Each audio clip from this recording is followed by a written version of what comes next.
Welcome to Mynimo tutorial. This is your guide on how to add users to your Mynimo account. First, log into your employer's account using the login button at the top right corner of your screen. Select Employers, enter your credentials, and click Login.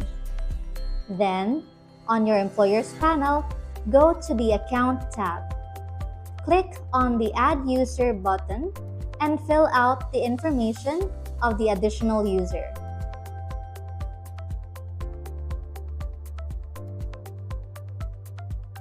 Once done, click on the Add User button. The user whose email address you added will receive an email notification with a link to activate his or her account. When the added user clicks on the link, they are required to set up a password. Once done, they can use their email address and new password as their login credentials.